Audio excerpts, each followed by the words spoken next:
Your brand new iPhone deserves the best protection, and the iLune 3-pack screen protector plus 3-pack camera lens protector has you covered. Don't take risks with your iPhone. Click the link in the video description to shop now on Amazon.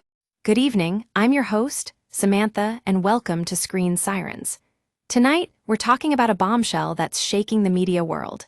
Shari Redstone, chairwoman of Paramount Global, facing potential bribery charges if she settles a $20 billion lawsuit with Donald Trump.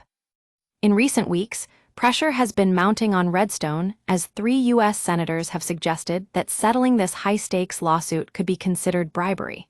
But are these allegations just a smokescreen for something more sinister? Let's dive into the details. According to legal experts, the key to understanding this situation is the definition of bribery itself. It's not until the bribery statutes are met, giving a public official something of value with corrupt intent to influence an official act. In other words, for Redstone to be charged with bribery, she'd have to be accused of using her power and influence to curry favor with Trump in exchange for settling this massive lawsuit. But as we spoke to Nima Rahmani, former federal prosecutor, there's no real possibility that she's charged with bribery first, just on the substance litigation. The experts agree, there's always uncertainty when it comes to legal proceedings, but if a settlement is reached, it's unlikely to be seen as a bribe. The lawsuit itself is quite interesting. Trump initially sued CBS News and Paramount for $10 billion over allegations of election interference, claiming they deceptively edited an interview with Kamala Harris that aired before the 2020 presidential election. But the amount has since skyrocketed to $20 billion. And now, Trump's FCC is investigating news practices at CBS News. Tree Lovell, entertainment and media lawyer, breaks down the potential implications. There's no bribery here because there's actual litigation. There are threats of damages of $20 billion, and as a litigant, you're entitled to settle it. The key point being that Redstone would be settling the lawsuit out of fear or pressure from Trump, not with the intention of influencing any official act. But what about the possibility of a derivatives lawsuit?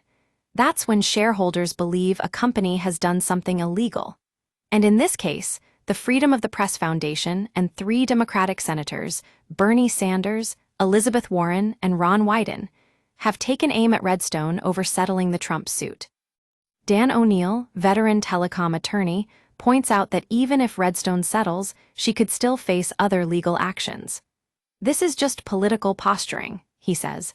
There's no way the Department of Justice, any U.S. attorney in this country, is going to investigate or prosecute this case. And what about the potential for state attorneys general to step in? Well, according to O'Neill, that would depend on who's hurt by the settlement, but ultimately, it's unlikely anyone will bring a bribery charge forward. As Shari Redstone navigates these treacherous waters, she's caught up in a rare double bind.